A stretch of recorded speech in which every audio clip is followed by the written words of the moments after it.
Hello， 各位好，我是 Revision Lab 修真所的阿修，歡迎來到我的頻道。如果你是第一次看我們影片，記得先點擊下方訂閱按鈕，再打開旁邊小鈴鐺，這樣每次有新影片你都會第一時間收到通知。也幫我按個讚，讓 YouTube 知道你喜歡這種類型的內容。謝謝大家，我們現在正式開始。好，我們今天就從一首大家可能都聽過的詩開始，也就是屈原的《離騷》。裡面有一句是這樣寫的：“駕八龍之宛宛兮，在雲譴之逶迤。”這句話的意思是說，他駕馭着8條蜿蜒盤旋的飛龍，車上還掛着像雲一樣飄逸的旗幟。光是想象這個畫面，是不是就覺得非常壯闊、非常不可思議？這就引出了一個非常有趣的核心問題哦。像這種這麼驚心動魄、細節滿滿的描述，它到底只是詩人天馬行空的文學想象，還是在記錄一種我們現代人已經遺忘甚至無法理解的真實體驗？這個問題的答案可能會顛覆你過去的認知。我們今天就來好好的把它拆解一下。想要解開這個謎團啊，首先我們必須意識到，屈原在《離騷》裡描述了這趟旅程，它的尺度究竟有多麼驚人。這可不是一次什麼簡單的出遊，而是一場跨越天地，甚至可以說是宇宙級別的遠征哦。你看看他的行程表是怎麼安排的。首先，他用飛龍當作他車隊的坐騎，接着他命令鳳凰在隊伍的最前面開路，引導方向。然後，他的目的地是神話中的宇宙中心昆崙山。最後，他甚至是一路衝到了天界的門口，還打算去敲開天門。你看，這整個過程充滿了具體的操作細節，完全不只是一個模糊的幻想而已。接下來，我們就要進入下一個關鍵點了。要解開這個千年謎題的鑰匙，其實就藏在古代中國一個非常核心，但現在常被誤解的概念裡。所以這裡最關鍵的一點就是我們要重新理解“巫”這個字。在古代，巫並不是我們現在想象中那種怪力亂神的形象，它指的是一群掌握了特殊技術的專業人士。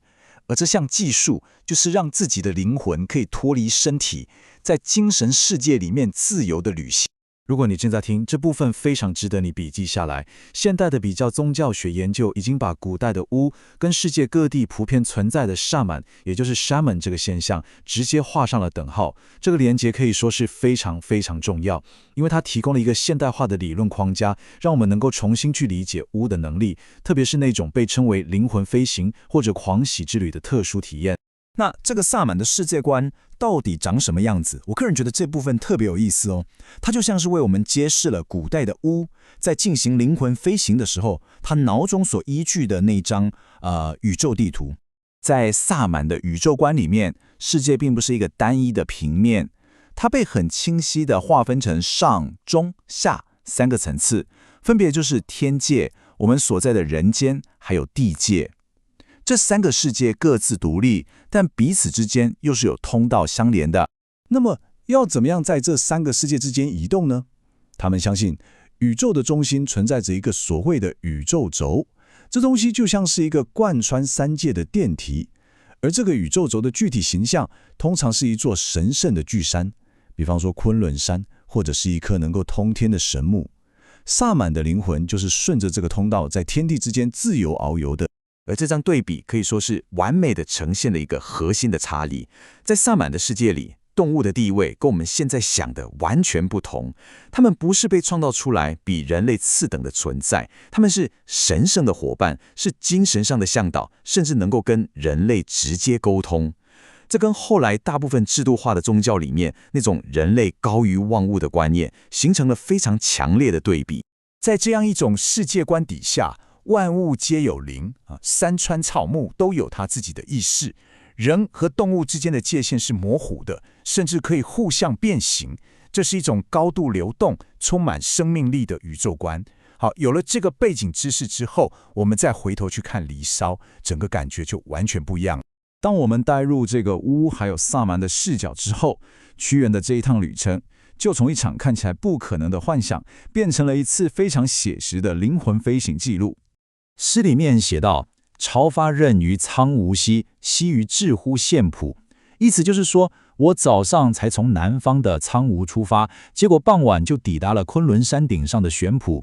這種超越物理極限的速度，如果你用肉體旅行來解釋，是完全說不通的。但是如果把它理解成是靈魂在精神維度裡面的高速飛行，那一切就都變得非常合理了。這也讓我們重新認識到，詩裡面那些飛龍啊、鳳凰啊，還有各路神仙，他們可能不只是華麗的文學比喻而已。在薩滿的旅程中，這些都是不可或缺的靈魂向導和精神載具，是協助巫師完成這趟靈魂飛行的必要夥伴，也就是他的飛行團隊。不過，這趟旅程最偉大的地方，還不只是過程有多奇幻，而是它最後那個極度人性化的高潮。整個飛行的情緒曲線是這樣的：從下定決心出發，到氣勢磅礴的升天，再到成功抵達天門口，最後卻在最高點，因為一陣突如其來的悲傷而戛然而止。詩中描述了最關鍵的一刻，就在他即將要進入天界，達到靈魂之旅最高峰的時候，他寫下“忽反顧以流涕兮，哀高丘之舞女”。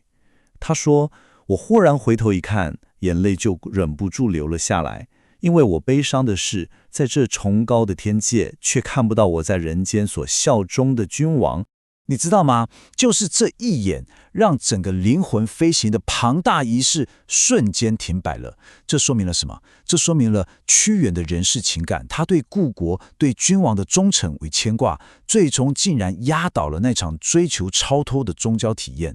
在最神聖的最高點，他選擇了回歸凡人的悲傷與責任。這就讓整首詩的格局瞬間升華到了另一個層次。這就引發了另一個思考：如果古代的巫真的可以進行靈魂飛行，那為什麼我們現代人好像都不行呢？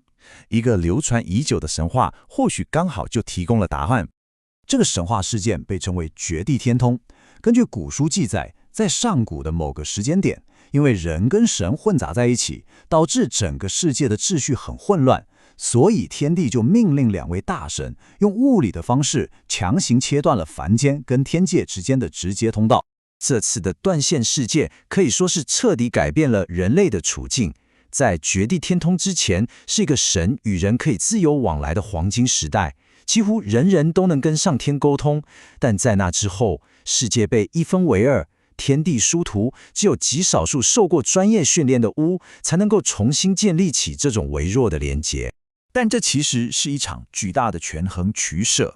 人類雖然失去了直接通往神界的權利，好像失去了一種樂園，但也正因為這種分離，我們才被迫發展出自己的歷史、文化，以及一個穩定而且獨立的自我意識。可以說，人類的文明正是在這場失去之後才真正開始的。這也給我們留下最後一個值得深思的問題：為了建立起我們今天這個穩定、理性、高度文明的現代世界，我們是不是也可能在過程中遺忘甚至犧牲了某些來自遠古的更本能的那種與天地萬物連結的能力呢？總結一下今天的重點，我們透過巫，也就是薩滿的視角，重新解讀了屈原的奇幻旅程，發現這可能是一次深刻的靈魂飛行記錄，而非單純的文學幻想。而這趟旅程最動人的地方，在於屈原的人世情感最終戰勝了宗教追求，展現了極高的人性價值。最後，絕地天通的神話也提醒我們，文明的發展或許是以告別某種古老連結為代價換來的。今天的內容就到這邊，如果你覺得這集有幫助，記得馬上點讚、加訂閱、加開啟小鈴鐺。我們現在衝訂閱，需要你的支持。我是阿修，我們下次見，拜拜。